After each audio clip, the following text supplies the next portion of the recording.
Guys, yung kabayo, yan ang nangyari niyan. Ito yung lock niya pag standard pa guys. May sabat siya guys. Ayan. Ayan, ito naputol yung parte rito guys. Kaya ang gagawin ko nito, standard na guys. Ito yung may nut na lang. Ito naiwan yung kapiraso pa. Kaya dito hinahabaan ko yung materialis. May nut na lang dito guys. Yan ang tawag dyan, oversize ng Tronion. Kasi mabigat ang karga sa atin eh. Sa Japan eh, mababa guys. Paki-like and share, paki-subscribe. Maraming salamat. Ayan yan guys. Ayan yung kabayo, tawagin yan, naputol. Ayan ang natira, naputol. Ayan guys, palalabasin ko pa yan guys.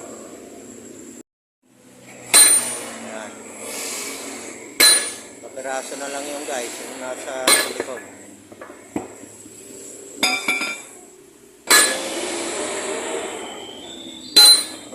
Tigas guys, oh. Piraso na lang yung natira guys. Pabaliktad na lang ang palabas namin guys.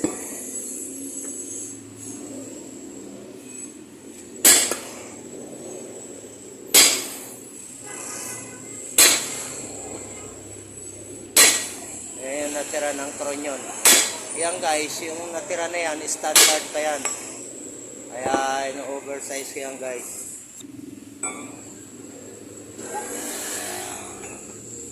Yan. Ayan na guys. Yan na yung kaputol guys. Yan yung natira daw sa loob guys. Yan, yan sa kabayo. Bale yan.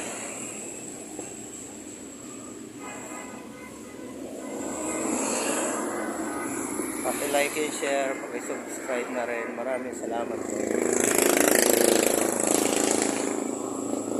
Ang tawag dyan kabayo guys.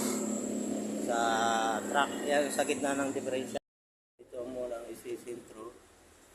Kasi dito guys, ano ito, oblong na ito. Yung oblong.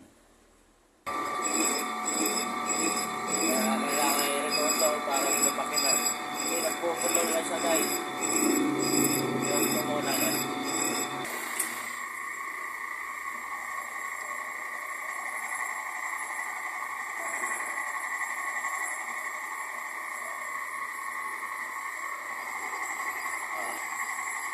Dating 95 mm na ito guys.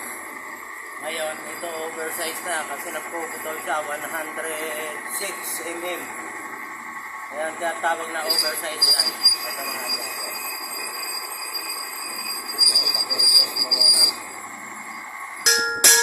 Ito guys.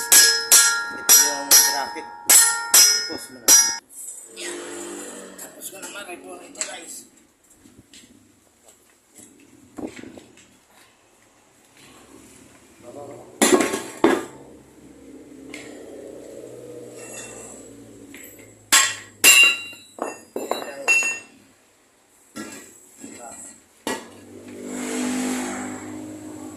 Like and share, pag-subscribe, maraming salamat po. Ilang ano. Ito guys, ang materialis. Oversize sa tawagin ito. Ito yung pinakalat niya. Kasi yung dati original, may sapat. Binubutasan ko na itong Tronion guys. Yan na light. Hinalakyan ko na yung butas light. Yan guys, minorostasan ko na guys. Magkatapat yan guys. Yung katapat din, guide lang guys. Bali ito naman yung guide. Gagawin ko pa lang. Ay. Ito ang guide yan? Guys, papasok na.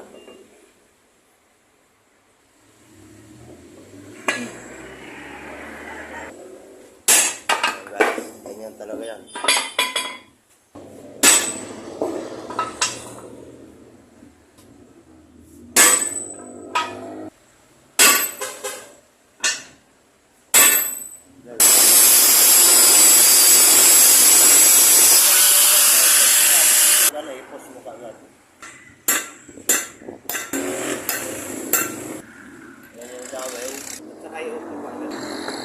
dati yung original, oh. Like and share, subscribe na rin. Maraming salamat. So, kanya yun. Expensive na lang. Expensive guys.